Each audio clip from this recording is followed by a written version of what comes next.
Francis. GM, dude, we did it. We got out of bed. We are here. We got out of bed. We have arrived. We have arrived. How you doing, man? I'm doing good. This has been a fun couple of days. What have you been up to? I would say just a lot of kind of just gatherings and meetups. Yesterday we did a little micro Moonbirds meetup where we went, had some drinks, got community members together. Gave a little talk yesterday with Bobby Hundreds, which was great. I heard that was awesome. It was a lot of fun, but it's just good to see all the energy here. Like it's insane. It's packed. The people are here. The industry's moving forward. I see a lot of smiling faces, a lot of brilliant people, a lot of awesome conversations. It's energizing to come out to stuff like this. Yeah. Which has been great. And for those that are new to Kevin and me and what we do, this is 100 Proof. We host a podcast weekly. It's a roundtable. We interview folks in the industry. We talk about projects in the NFT space. Any other context? Yeah, I would say that, we just cover all things NFTs, and even in the craziest of markets, like we like to just give you the real honest take, that real talk of what's going on, what's crazy, what's working, what's not. So we love doing this, and today we have a great show planned for everyone. We do. We also have a secret guest backstage. We have 3 guests backstage. We got a secret guest backstage, so it's gonna be a fun one. And there's some news that's going to be announced from different folks. So this one will be a little bit more action-packed than usual, I think. Yeah. We were going to talk also about what you've been up to with your latest projects. Yes. So Glitch Gallery, some of you know who have been following along the story. Buddy of mine, Snowfro, who runs a project called Art Blocks, red-pilled me on this place called Marfa a few years ago. Ended up buying a gallery out there with my business partner, and we've been renovating it. We've been hosting events through it. We worked with the Art Blocks folks last weekend to do something in Marfa for the last Art Blocks weekend last November, I think it is. And we're launching a couple of exhibitions in May. And right after this, I'll be driving out to Marfa, spend some time out there. The first one is an exhibition where it's called an Invitation to Generative Art. We're highlighting 3 Art Blocks artists from Snowfro's private collection. Snow's going to come out there for, I think, a couple days. And it's all during Marfa Invitational, which is this awesome traditional art event that happens in Marfa annually. And the goal of that exhibition is really to start introducing a more traditional audience to what's happening around generative art and internet art and crypto art, and really start building those bridges that I think are important, I think other people think are important for traditional collectors, traditional art lovers to get what's going on here. And then the second exhibition is called Every 30 Days. I teased it last week, and that's launching on May 1st. This one is both a physical exhibition and a digital exhibition. It's a single object by a single artist, owned by a single collector, featured in real life and digitally. And we announced this morning that the artwork that we'll be showcasing for the first 30 days, it's called Every 30 Days, is X Copies Right-Click and Save As Guy, which was created in 2018. And it's currently owned by Cosimo de Medici. So I've been working with him to kind of put on a storytelling experience over the next 30 days about why we believe that that is an important piece of art. And we'll be out there during Marfa Invitational allowing people to mint digital posters and learn a little bit more about crypto art and the history of crypto art. So that's Glitch, and we're excited about it. Yeah, I love this. One of the things that you and I talk about a lot is that, in the world of NFTs, there's obviously a whole range of different types of projects, whether it be PFPs, one-of-one artists.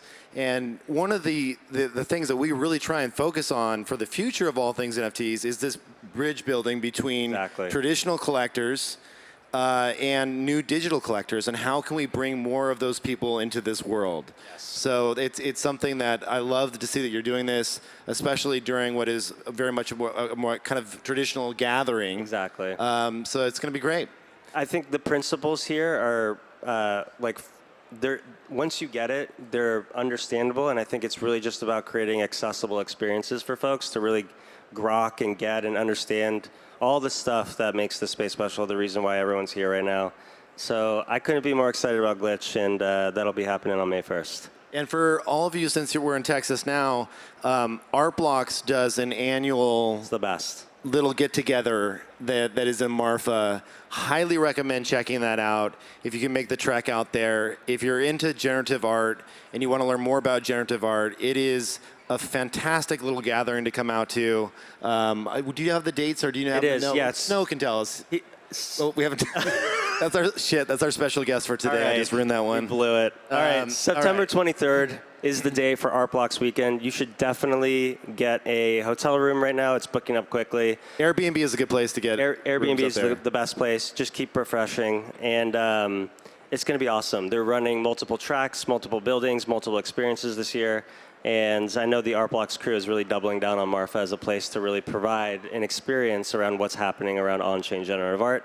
And it's going to be wild. It's going to be super fun. Awesome. So with that, we have some guests to bring on stage. We have Justin from Mona, which is awesome. We'll talk a lot about that. Josie Bellini, which is a fantastic founder, and of course, Snowfro. Snowfro. Let's bring a round of applause. Let's bring those guys out. Kev blew it. I blew it, of course. Oh no, what'd I miss? I dropped the alpha that you were going to be on stage before you even came on stage. So it was micro alpha, nothing really that big. Yeah, it's all good. Well, I think what would be fun to kind of kick off the show for everyone is to maybe just give a quick intro on who you guys are. You three in particular are building some of the coolest stuff in Web3 across a number of different industries and verticals, but they're all kind of converging together in some meaningful way. So maybe just a couple of lines about who you are and the projects that you're all working on. I'll kick it off. I'm Justin Melillo, co-founder, CEO of Mona, and we're building the leading 3D world-building platform for social, immersive digital experiences. I'm Josie Bellini. I've been a crypto artist since 2017, and last year launched Cyberbrokers, which is a media and entertainment company focused on the metaverse. Hi, my name is Eric Calderon. I'm a NFT digital art collector since 2017. Founded a project called Artblocks and created an artwork called the Chromie Squiggle. We like the Chromie Squiggle on this show. Any Chromie Squiggle holders out there in the audience? Raise your hand. Oh my Let's God, go. How many want to be Chromie Squiggle holders out there? Oh, we got some free mints left. No, I'm just kidding. sorry. Talk about that. Where's that alien, man? Tell me about that alien again. That's right.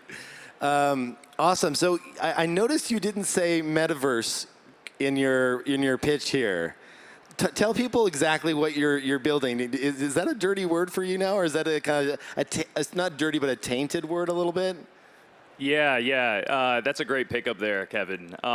Yeah, I mean, I think Metaverse is kind of getting really overused, overplayed, kind of a blanket marketing term that's turned into a lot of jargon that people just sort of, I think people don't really understand what it really is. And so for what we're doing at Mona now, we're sort of trying to reposition that idea. And really for us, the focus is on the quality of an immersive experience. And so we're trying to veer away from that sort of marketing terminology and go towards something that's a little bit more creator and user-centric. So real quick, just so people know, the 30-second kind of elevator pitch on what Mona is, what you've created to date. Tell us, what have you built? What are your engineers working on? How is this different than, say, anything like Yuga's building, or why is this unique compared to all the other metaverses that are out there? Yeah, so we have such an amazing team of some of the most brilliant engineers, designers from companies like Unity, Magic Leap, Ubisoft. And really what we're building is meant to be that sort of infrastructure layer for the highest quality immersive experiences that are all accessible through the web browser. And can really be that sort of future of interaction for communities, for people. It's not just about gaming. For us, really, it's about the quality of the experience. And it can be a social digital installation. It can be a game. Really what we have are the building blocks for anyone to be able to jump in create the highest quality 3D assets, tokenize them so they can be authenticated on Ethereum or Polygon, and then they can be used through our app, which is the highest fidelity, immersive sort of MMO that you can get that's all accessible in the web browser, so you don't need to download anything. And what's great is that these assets, they're all decentralized. You can bring them across any platform, any game engine. Yeah, the thing that really struck me the first time that we spoke, Justin, was it was a different approach to building, let's just call it like this visual abstraction for immersive environments. And it, like philosophically, like I think about why the internet is valuable. It's because there wasn't these constraints that people had to build within. You didn't have like height restrictions or space restrictions, or you had to use this font. You could create whatever you wanted in browser, and those experiences that were the best or the most interesting would rise to the top. And it was a very much like a credibly neutral way by which the best Web 2 products, Web 1 products surfaced to become used by tens of millions of people. And I think so much of what the early immersive environment space has been kind of shoehorning in parcels or shoehorning in tech stacks or shoehorning in like restrictions on where you can build or how high you can build or what engine to use. And the approach that you've taken is one where you don't really care. Like creators are unthrottled and only restrained by their own creativity. They can build whatever they want in whatever tech stack they want and bring it into this space that's stitched together by digital ownership. Yeah, to be clear, there's no land sale, there's no sort of purchase that's needed for a creator or user. It's totally free and accessible for anyone to launch their own immersive experience in the web. We made that decision early on to go away from what I think everyone kind of thought of the metaverse, which is like buying a parcel of land and then having a very limited set of rules that you had to build within in order to use it. And we wanted to just kind of blow all that away and just make it about the creator and the user. Yeah. I think over the last probably year, you've heard me be very skeptical about the metaverse. Kevin's in my ear all the time about his I'm a little bit skepticism for the metaverse. No, but the reason being is that I see these moments when people say, let's go to the Xcopy metaverse, and a bunch of people get together, and it's fun. Everyone has fun. Xcopy's hanging out. Like you feel like you're connected in the same room. And then you go there the next morning at 9 a.m. and it's like just crickets, right? And so it's very much around these like time-bounded like events that happen, but there doesn't seem to be this persistent reason to spend time in these environments outside of, which I would consider just to be games, which are the original metaverse, So, I'm curious when you think about how this plays out over the next couple of years, do you have use cases that you believe will be more durable and long-lasting than, say, just events? Yeah, so what we're seeing is kind of what you just described is like, we're seeing a lot of those larger number of users, people spending more and more time. It's because of the community that's there. And so that's why we've really taken this focus on helping to support a lot of really amazing projects, some of the best projects in Web3 to start, who have really active communities. And we're sort of seeing that, I think that core use case as this evolves is sort of that next evolution of how people use and consider Discord. It's a more immersive way for you to feel like you have this presence with others who are all around the world connected with things like spatial voice chat, with live streaming functionality. You can pull in a ping pong table and start playing a game in the middle of a space if you want. I think these are sort of persistent, immersive destinations that people can come to and hang out with friends. Yes. Yeah, so I think I do want to get to your guys' take on the metaverse as well, but briefly, sticking to our plan on Rundown, I want to talk about just my own personal work with you on this stuff. At Moonbirds, one of the things that we've always said is that we want it to be, this new focus on art and collecting art, which I think is awesome. Did an awesome generative drop with Snowfro recently on a collaboration, which was great. So we love that, but we also want to have fun at the same time, and we want to have new ways to get out of Discord, because Discord can be very toxic at times. And so how can we get out of Discord? How can we create an environment that is a little bit more changes up the social dynamics a bit, puts the focus on, art, and which is what we really want to display in anything that we build.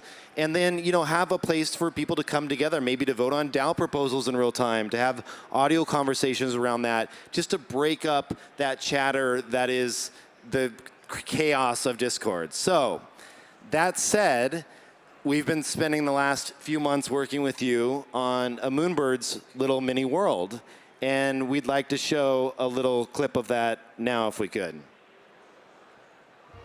Give you a little sample of what this is going to look like.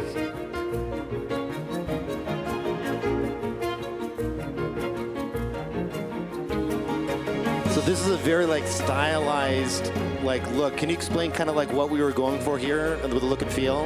Yeah, so working with your amazing team of visionary artists, I think it was really exciting from the first conversation we had. It was really your objective of creating this destination that is very special, very highly art directed in this really, really high level creative style. It feels like one of the highest quality immersive experiences destinations that's going to be available. And yeah, I mean, working with your team has just been such a joy. You've had such a very clear direction for style and where you wanted to take this. And we were just able to execute that sort of 3D vision of that. And I think the result is something that rivals some AAA games, honestly.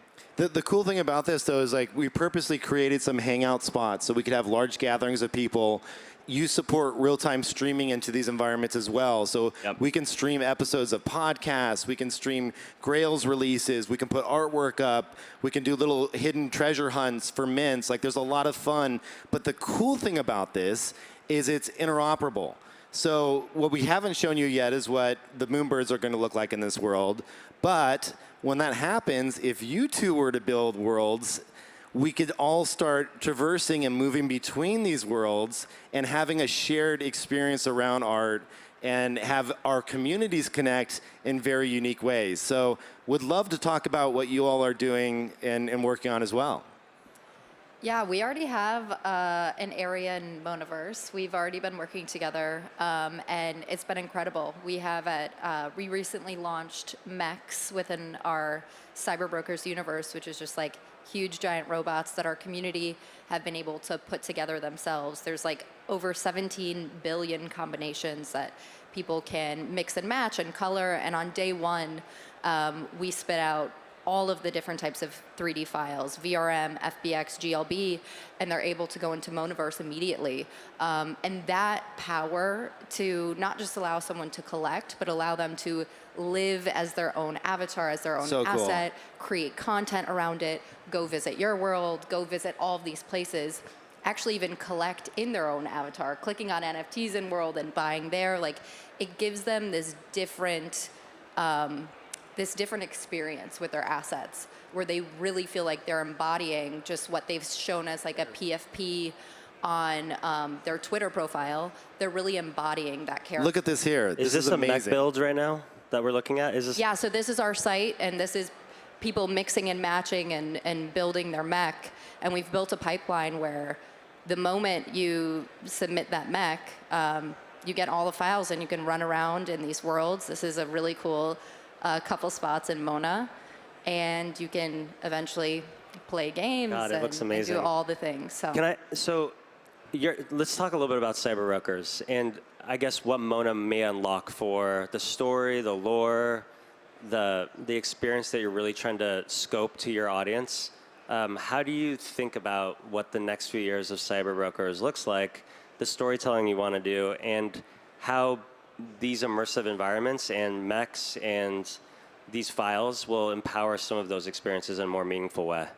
Oh, in so many ways. I mean, for me, the metaverse is, and I think, Justin, we agree, is a lot more than just a virtual world. It is the experience layer of the internet. So it's when people are using AR, we've done some really cool AR things together, AR, VR, 3D spaces, when they're really connecting and having these emotional experiences or immersive experiences on the internet. So this is a way, I mean, we're doing 3D assets, pixel assets, so they can bring they can bring their characters anywhere. Yeah. They can create themselves for the people who are creative. They can license their characters to someone else. So it really, they can bring their own stories to life, but also within our own IP and our story. He's just doing a hilarious dance. Within our own IP and story, we're writing stories around these characters. People are doing auditions to audition to be in our story with the characters they've created. So you really can become the hero of not only your own story, but actual canon, like actually written into our chapters. Yeah. So it's been a playground for everyone, and they've been enjoying it. What's so much fun here is, this was by accident, but I was wearing a Moonbird body and entered into your world, and my Moonbird's in your world, and I'm like, oh shit, I shouldn't be showing this off in here. But that's so cool, right? Because like, someone can put one of these mechs on and just take it into any other world, and like, we went with a very low poly, kind of like, you know, Zelda type vibe with our environment.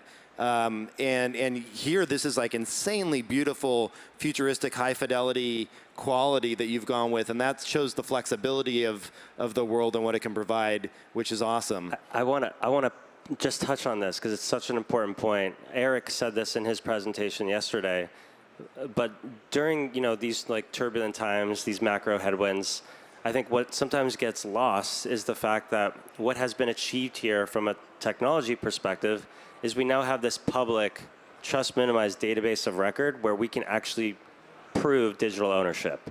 And the interoperability that you're talking about of like being able to own a Moonbird, go into a cyber broker space, interact with other people who own other things, other objects, that isn't possible without this technology. And Snowfro eloquently brought this up on his panel, and let's turn to you because you have been, Eric, as someone who's been involved with this space for a very long time, someone who has been playing around in these immersive environments for just about as long as anyone. I mean, you were messing around in voxels very early. You're a landowner, right? You're like a land baron in many of these metaverses. So, why don't you talk a little bit about the evolution of this category, how you've thought about it over time, and kind of where you're at today? Yeah, well, there's a couple of things. First of all, I remember entering CryptoVoxels. I also participated in Decentraland a long time before that, but entering CryptoVoxels and thinking, okay, this is a very curated, limited thing, but I was really excited about it. I love the bare bones aesthetic of it. What I found myself being interested in is creating something that you couldn't do in real life.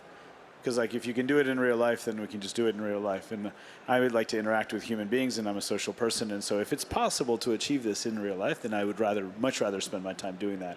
And I found that a lot of the metaverse building was recreating real life in the digital space. And pre-pandemic, it didn't make as much sense. During the pandemic, it made a little bit more sense. Like we weren't allowed to be around each other, and so there was like that extra drive.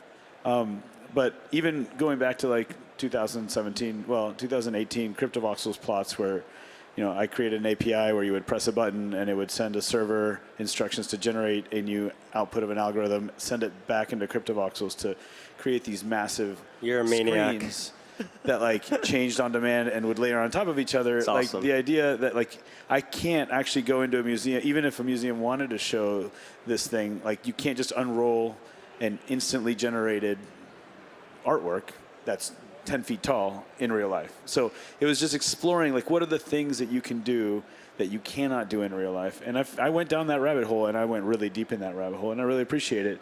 But the limitation is twofold. A, time, as is for everybody, and then also just technical understanding and expertise. And CryptoVoxels obviously provided a space for you to be able to build by clicking, but it always left me wanting more. And so this ability to just blow the top off and literally be able to do anything is just so intriguing, so exciting. And also, working with really great humans is very intriguing to me and something I very much enjoy doing. And like, getting to work with Justin is it's like a dream. Where this is kind of going, I guess the reason I'm on this panel is, the original Chromie Squiggle was actually made in 3JS, which is a 3D modeling library. And it was originally 3D. And the original Chromie Squiggle was a graphic that you could spin, and you would be able to see it in 3D. That was then translated into processing, and then it was translated into P5.js, which is what was eventually launched on Artblocks. But the original thing was always in 3D, and I've always talked about how it was originally in 3D. And a few months ago, I was approached by these fine gentlemen. I was like, well, what would it look like to put a Chromie squiggle in 3D? And I was like, well, it already exists. Like, the code already exists. It had to be completely refactored from scratch, thanks to Justin and his team. But there's this thing that I find very interesting about the metaverse, or this like instant world of something that you can't do in real life, which is the way that Artblocks generates code. Even if you're looking at a Chromie squiggle and it's static, it is actually generating the code for that Chromie squiggle, and you're watching it. Even if it's static, you're actually watching the code generated, not a static image. And that same can be imported into a virtual world without having to have all the assets. So what I got excited about when I was approached for this opportunity to get to create the Squiggleverse, I think. Is that the official name, the Squiggleverse? I don't know. It's the unofficial official name. Codename Squiggleverse. I hope you own that .xyz, because if not, people are registering it right now. Thanks, Kevin. Sorry. Save it for him. Dan, I see you out there. Get on your phone quick. But I think something that was fascinating to me was this idea that original algorithm for the squiggle was created in 3.js, which is a library that runs in your browser, the whole premise of Artblocks in general. And you can essentially rerun that algorithm without, like, Metaverse can generate, once we complete this, every single one of the 10,000 Chromie squiggles without having a database of 10,000 squiggles in 3D files. It literally can generate it on demand. And so through API interfaces, the metaverse can call squiggle number XYZ, and in the browser, it's generating that object in 3 dimension and putting it into your world. And something about that and how that aligns with the concept of Artblocks in general, with on-demand generative minting and just things being minted and in the browser directly, and not having to like import a file or go through is something I find incredibly fascinating. Then where you take it from there, whether it's like a little squiggle that follows you around as a pet, or whether you are a squiggle avatar, or something that I think would be really incredible, and we've been talking about the idea that you would take a bold squiggle and put it on its side and submerge it so half of it is above the horizon, and that becomes a building that you can walk around in and put your art inside of. Like, all of the things that we can do once the squiggle is not necessarily a 3D object, but this thing that can instantly be brought into a space, feels pretty limitless. It also feels like open for the world to tinker and to have fun with. And I think that's the most important thing for me. It's just having fun, giving the people that own a squiggle the ability to do something cool with it. Like, yeah. This is what's so fun about this, is because you could take that turn sideways like gallery of a massive squiggle, and you could bring it into your world, right? Like that. There's nothing preventing that from happening due to there's no technology limitations here, which is pretty awesome. Yeah, you could be a mech running inside of a squiggle world. Grail's artwork. With up in Grail's artwork, exactly. with moonbirds. Moonbirds can have squiggle pets inside of the moonbirds world. The possibilities can are... squiggles be pets? Do you want them to be pets? I'll go with that, unless you eat them.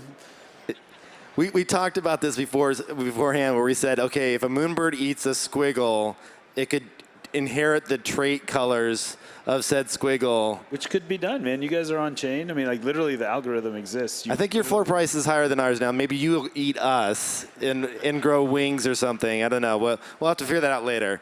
This is awesome. I guess like two things I want to say. The first is just how astounding it is to me that you're taking some of the principles of procedural, on-demand, generative art in this 2D abstraction and using the same principles to do the exact same thing in 3D. You said it, but like I just want to reinforce how cool that is, right? Like you're containing the exact same process that has made the Artblocks system relied upon by 50, 60,000 collectors around the world, hundreds of artists, and you're bringing that concept now into these 3D browser-based environments, without diminishing any of the integrity of how these things are created. I just think that is so cool.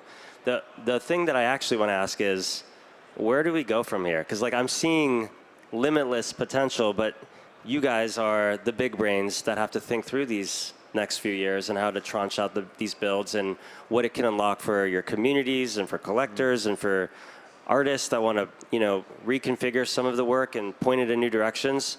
I'd love to hear from just all of you. What does this unlock? Where are we going? What does the immersive metaverse environment look like 5 years down the road, 10 years down the road? Kevin, you want to go first because you love the metaverse so much? I do love the metaverse. I think for me, especially working with Mona, is that we said, okay, let's tightly bound a V1 of this and get something out there where people can have fun. They can explore art, they can run around, they can have audio conversations. We can broadcast video and do live, little events inside of this world. We could potentially do little treasure hunt type stuff for like open edition mints and fun things like that. But then at that point, I really want to rely on the community and have the community step in and say, hey, we like this, we didn't like this, we want to take this further. They can put together a proposal for us, they can submit it. We have a whole framework now for DAO related things. And they can take it in any direction they want. So like, we had talked about this before, like if the community says we want 10,000 parcels of our own land in a way that we can build like Roblox, you can do that, right? But that's not something that I want to force on people. I want it to come like naturally from our own internal community saying, I want to champion this and move it forward. And so, but aside from that, what I'm most excited about is what you're witnessing right now is a bunch of art projects coming together and saying, we can all play and we can move and traverse between each other's environments and like form stronger relationships between communities and celebrate each other's art in a way that doesn't require me to install another application. It doesn't require me to like even think. I just can automatically move into that new world. And that seamless transition, I think, is going to be pretty powerful. Yeah, I'm so glad that you said, that you really want this to be community driven, because that's exactly what I was thinking. I think the next 5, 10, 20 years, I think, yes, the tech is there, the possibilities are endless, but ultimately it should be up to the participants and the users, who are going to be, who are the collectors and owners of these fantastic works of art, who are going to be able to jump into these worlds and explore together. I just have to say, it's really, it's an honor to be able to work with all these amazing individuals and, trying to bring these communities together. I think there's so many powerful things that can be done. And, looking ahead to the future of this, I think, yes, you can have all these amazing interactions that blend seamlessly with each other. But, Josie, you said this earlier, and we agree on this. This is really the future of the internet. It's immersive. And it's powered by that human connection. So yeah, that's what we're most excited by. And you sort of touched on this too, Kevin. I think AI is going to play a huge part in this, in assisting creators in generating more artwork, more immersive experiences. But that is going to be something to look forward to on the Mona platform as well.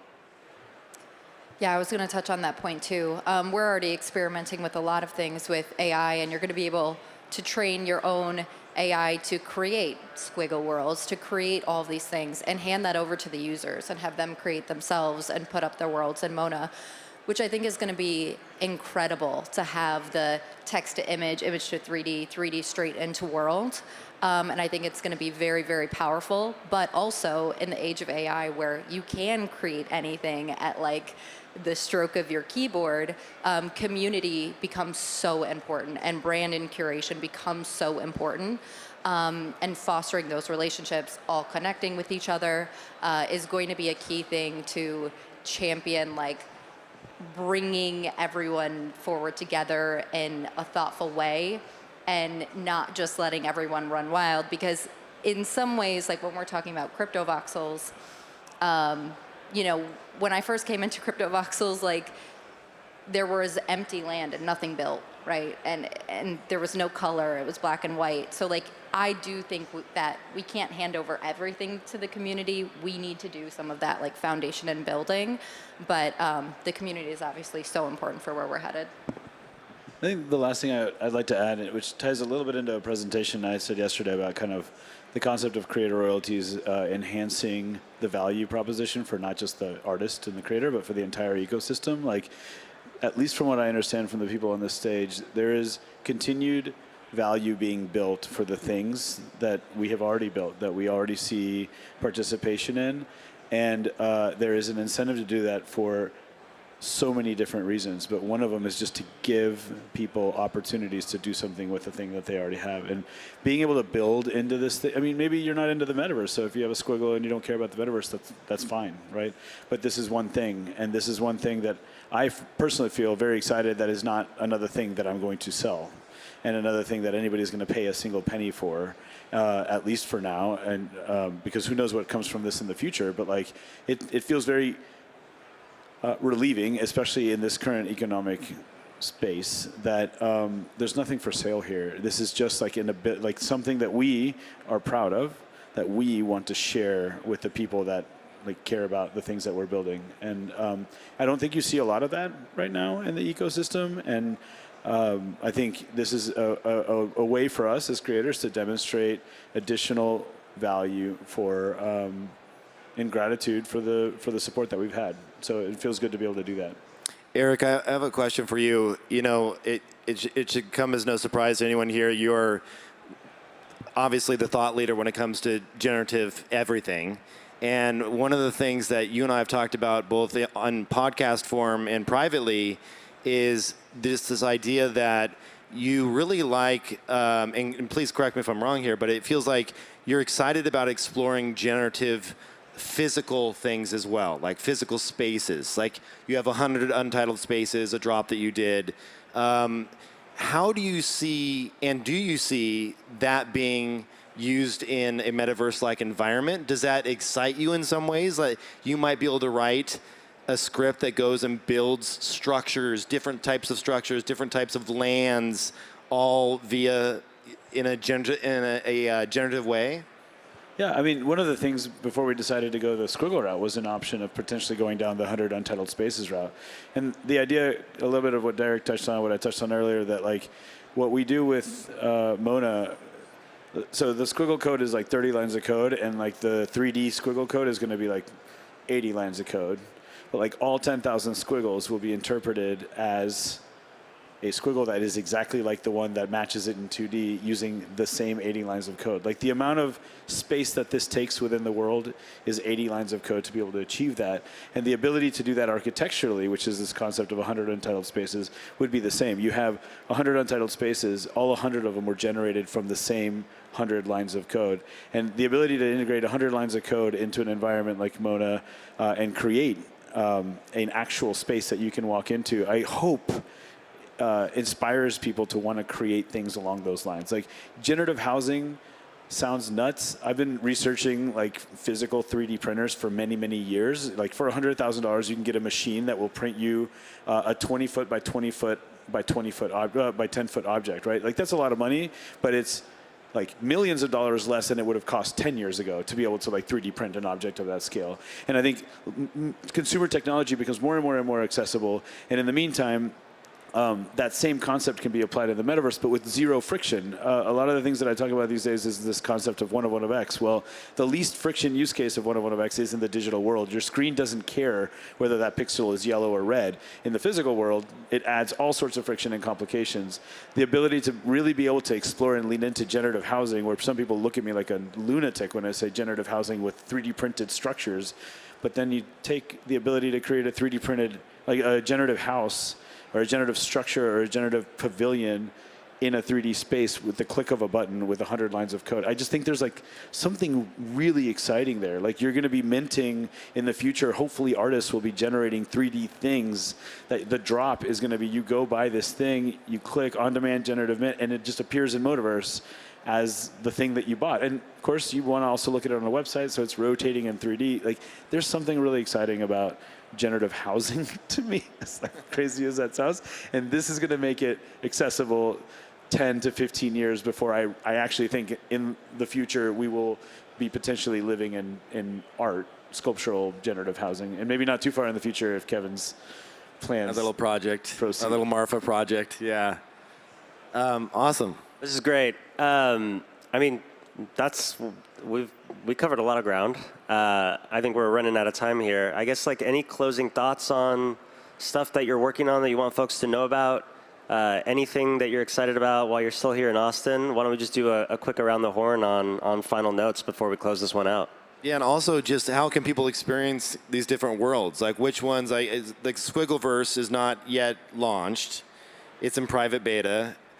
Any timelines for, I know your world is obviously out there and people can jump in right now. Ours is going to be, a link's going to go out today. I think today. Maybe. I think, yeah, maybe, yeah. All right, soon. But yeah, so the final thoughts and then also how people can get involved. Definitely.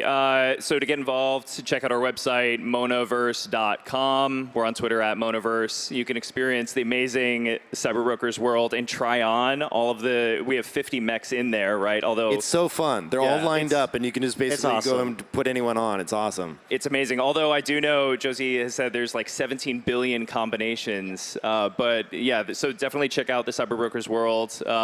We'll be releasing the Moonbirds world soon. We're really, really excited to also be launching the Squiggleverse soon, TM. But we're really excited for all these projects and bringing these really amazing creators and communities together. So, fantastic. Yeah. Definitely go to cyberbrokers.com and check out the mech sandbox so you can try on all of the different things. But I would just encourage everyone who's like done this or not, jump in there and go experience it by yourself or with other people. And if you haven't done it before, like there's this feeling, at least I got, of just excitement and possibility and all of these things that you get when you're in these different worlds and really experiencing yourself in this virtual way. So just go try it out.